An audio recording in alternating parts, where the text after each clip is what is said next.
Assalamualaikum warahmatullahi wabarakatuh. Perkenalkan, nama saya Revita Pujiati, NIM 2011-27008, kelas IPS 6A, mata kuliah Metodologi Penelitian, dosen pengampu Bunda Dr. Desi Eka Citra Dewi SE. Baiklah, saya di sini akan mempresentasikan hasil ujian akhir saya.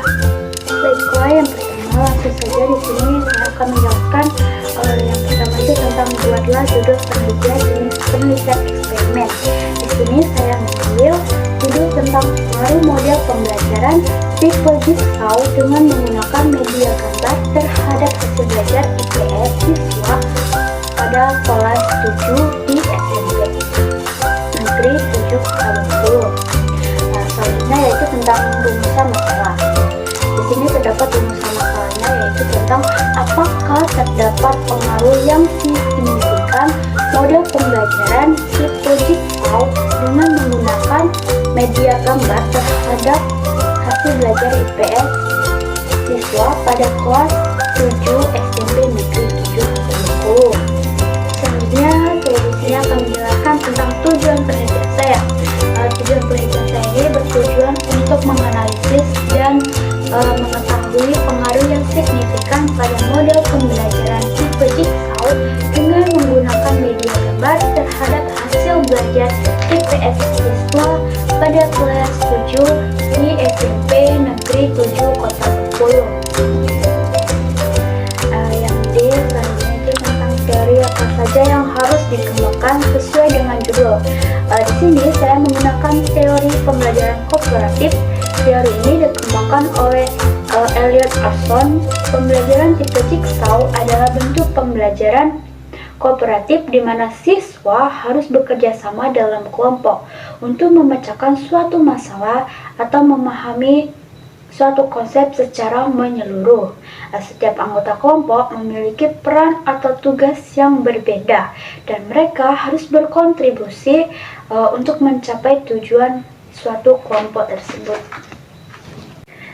Selain teori komparatif yang saya gunakan, saya juga di sini menggunakan teori visual learning, di mana teori ini menekankan pentingnya penggunaan gambar, diagram, dan visual lainnya dalam proses pembelajaran media gambar, dapat membantu memvisualisasikan konsep dan mempermudah pemahaman siswa dan meningkatkan daya ingat siswa.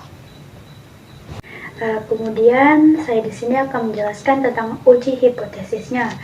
Uji hipotesis digunakan untuk mencari bukti atas hipotesis yang telah dirumuskan sebelumnya. Adapun rumusan hipotesis yang akan diajukan adalah di mana HA1 terdapat pengaruh yang signifikan pada model pembelajaran tipe jigsaw dengan menggunakan media gambar terhadap hasil belajar siswa IPS pada siswa kelas 7 SMP Negeri 7 Kota Bengkulu. Berdasarkan uji hipotesisnya, maka ditetapkan taraf signifikan 5% atau sama dengan 0,05. Maka kaidah keputusannya itu jika terhitung lebih kecil testable, maka HA itu ditolak, sedangkan jika tes hitung lebih besar testable, maka HA diterima. Dan apabila HA diterima, berarti terdapat pengaruh yang signifikan. Selanjutnya yaitu tentang desain model pembelajaran jigsaw. Model pembelajaran jigsaw ini dasarnya adalah ini. Baiklah, saya di sini akan melanjutkan tentang pembahasan saya, yaitu tentang teknik pengumpulan data, di mana saya mengumpulkan data ini dengan menggunakan observasi, di mana observasi ini sebagai pengumpulan data awal untuk mengetahui kondisi siswa di SMP Negeri 7 Kota Bengkulu pada tanggal 1 Februari 2003 sampai pada 1 Maret 2023. Selanjutnya yaitu saya juga menggunakan teknik pengumpulan dokumentasi. Yang digunakan pengumpulan data ini gambaran pelaksanaan penelitian yang akan dilaksanakan di dalam kelas. Saya di sini juga menggunakan teknik pengumpulan tes, di mana teknik tes adalah cara pengumpulan data penelitian yang dilakukan untuk mendapatkan data hasil belajar siswa pada ranah kognitif. Bentuk tes ini berupa soal-soal untuk diberikan siswa. Soal tes yang sudah valid diberikan kepada kedua kelas, yaitu kelas kontrol dan kelas eksperimen, yaitu pre-test dan post-test. Saya juga di sini menggunakan teknik pengumpulan wawancara kepada guru IPS di SMP Negeri 7 Kota Bengkulu.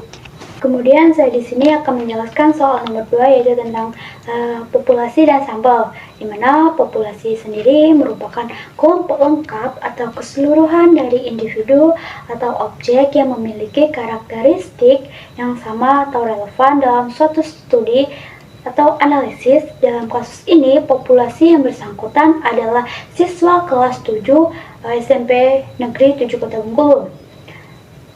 Sampelnya adalah bagian dari populasi yang diambil untuk mewakili keseluruhan populasi.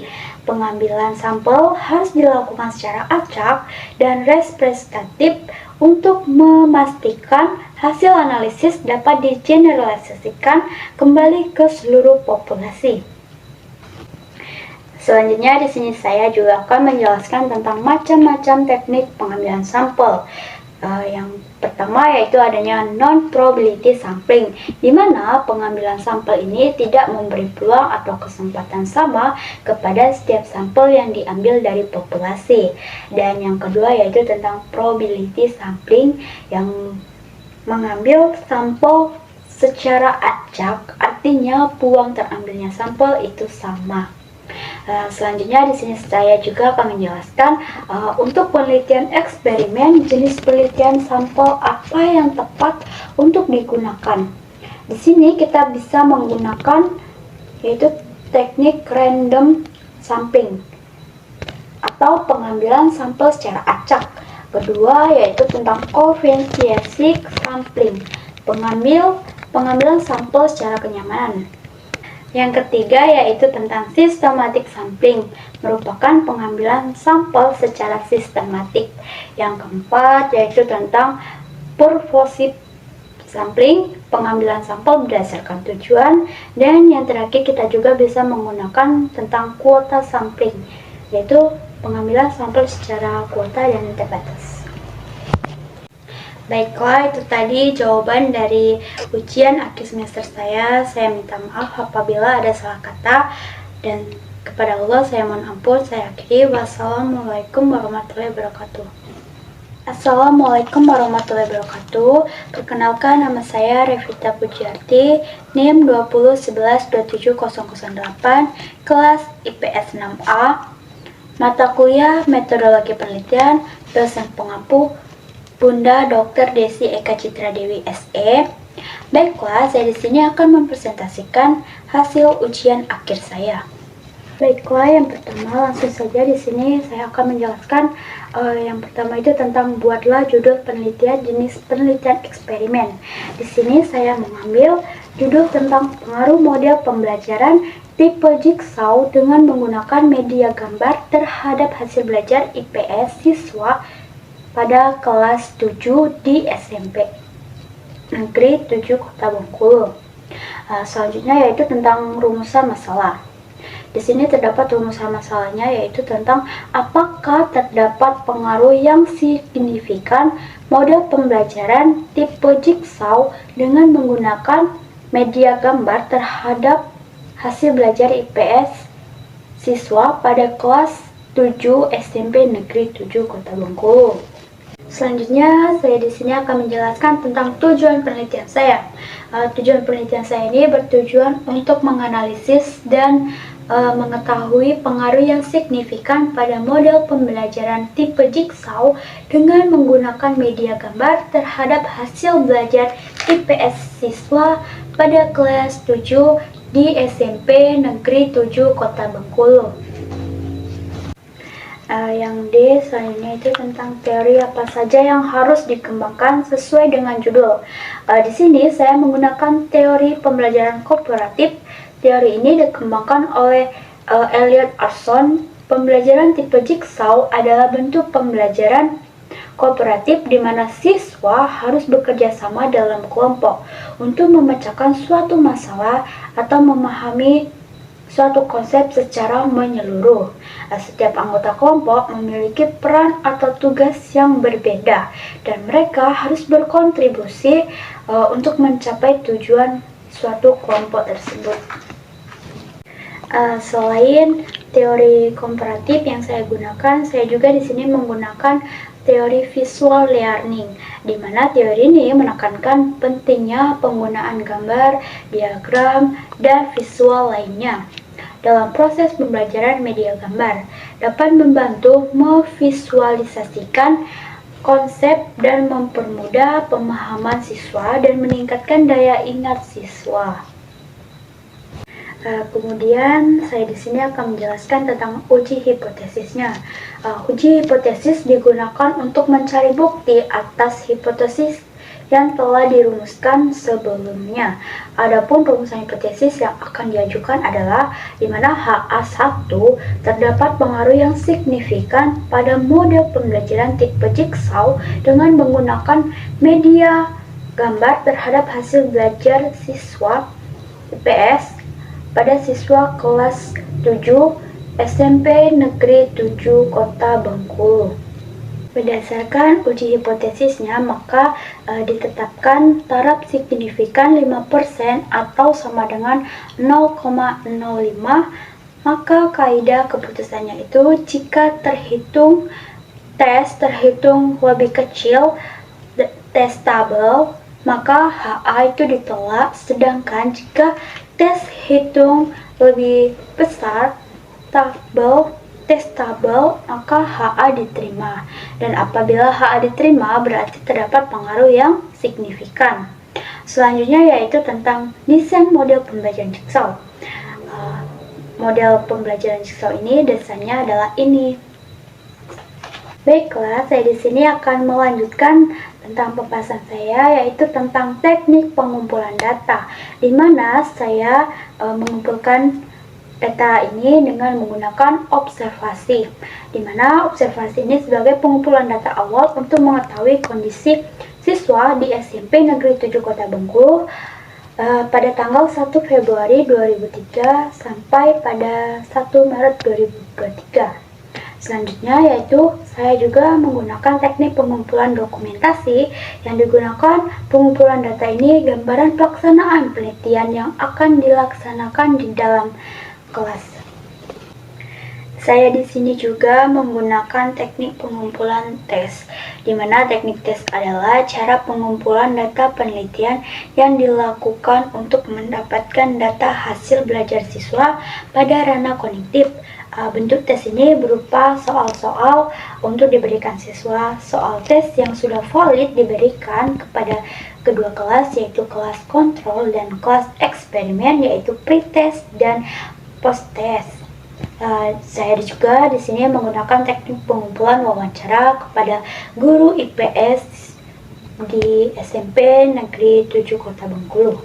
Kemudian saya di sini akan menjelaskan soal nomor 2, yaitu tentang populasi dan sampel, di mana populasi sendiri merupakan kelompok lengkap atau keseluruhan dari individu atau objek yang memiliki karakteristik yang sama atau relevan dalam suatu studi atau analisis. Dalam kasus ini, populasi yang bersangkutan adalah siswa kelas 7 SMP Negeri 7 Kota Bengkulu.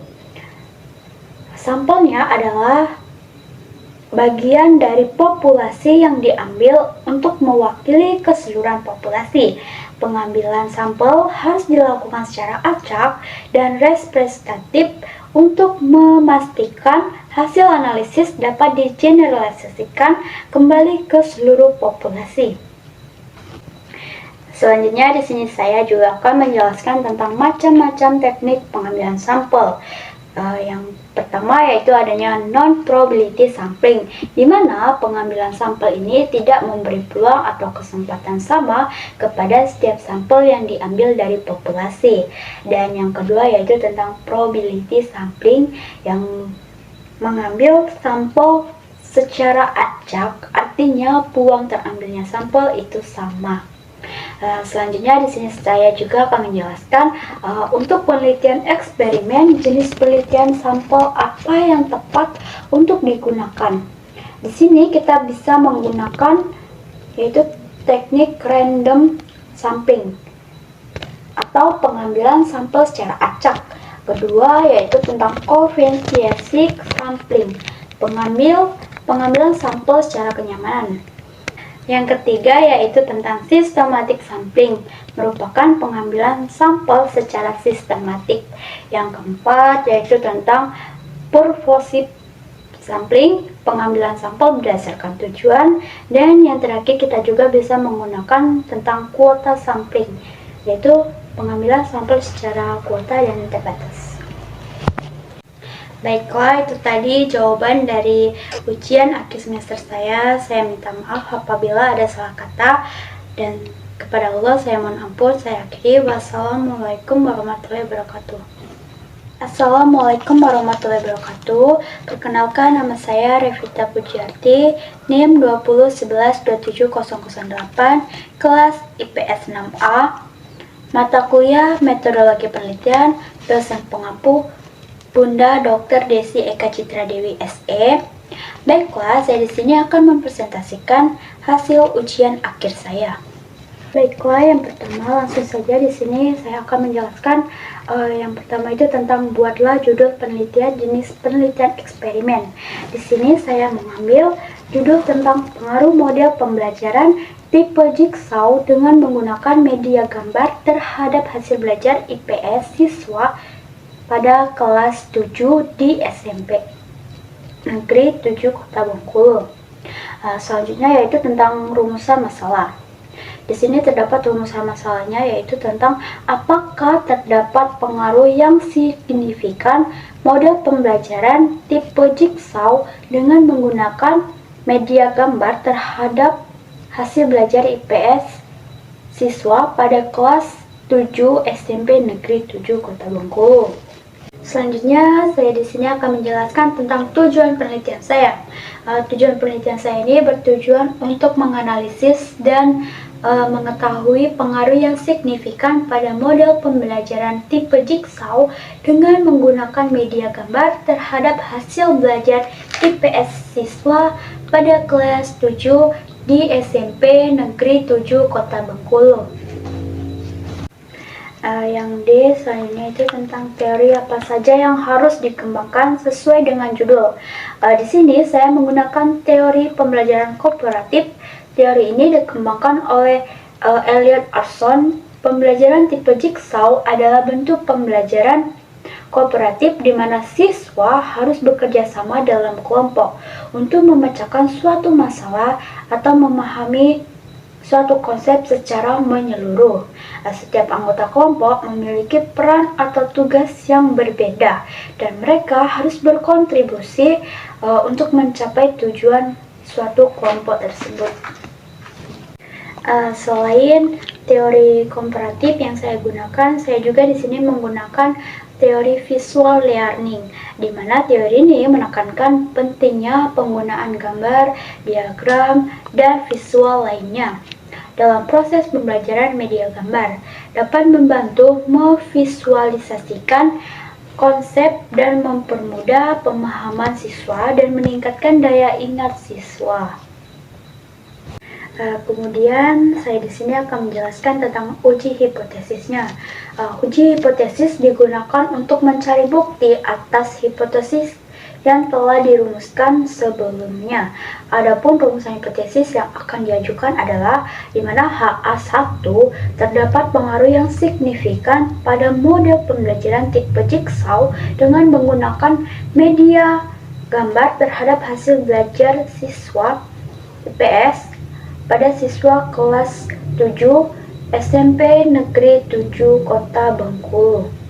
Berdasarkan uji hipotesisnya, maka ditetapkan taraf signifikan 5% atau sama dengan 0,05. Maka kaidah keputusannya itu jika terhitung lebih kecil testable, maka HA itu ditolak, sedangkan jika tes hitung lebih besar testabel, maka HA diterima. Dan apabila HA diterima, berarti terdapat pengaruh yang signifikan. Selanjutnya yaitu tentang desain model pembelajaran jigsaw. Model pembelajaran jigsaw ini dasarnya adalah ini. Baiklah, saya di sini akan melanjutkan tentang pembahasan saya, yaitu tentang teknik pengumpulan data, di mana saya mengumpulkan data ini dengan menggunakan observasi, di mana observasi ini sebagai pengumpulan data awal untuk mengetahui kondisi siswa di SMP Negeri 7 Kota Bengkulu pada tanggal 1 Februari 2003 sampai pada 1 Maret 2023. Selanjutnya yaitu saya juga menggunakan teknik pengumpulan dokumentasi. Yang digunakan pengumpulan data ini gambaran pelaksanaan penelitian yang akan dilaksanakan di dalam kelas. Saya di sini juga menggunakan teknik pengumpulan tes, di mana teknik tes adalah cara pengumpulan data penelitian yang dilakukan untuk mendapatkan data hasil belajar siswa pada ranah kognitif. Bentuk tes ini berupa soal-soal untuk diberikan siswa. Soal tes yang sudah valid diberikan kepada kedua kelas, yaitu kelas kontrol dan kelas eksperimen, yaitu pre-test dan post-test. Saya juga di sini menggunakan teknik pengumpulan wawancara kepada guru IPS di SMP Negeri 7 Kota Bengkulu.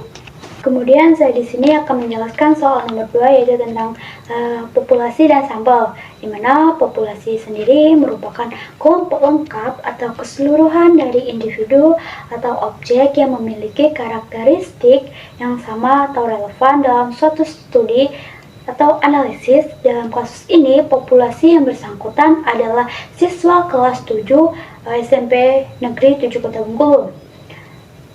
Sampelnya adalah bagian dari populasi yang diambil untuk mewakili keseluruhan populasi.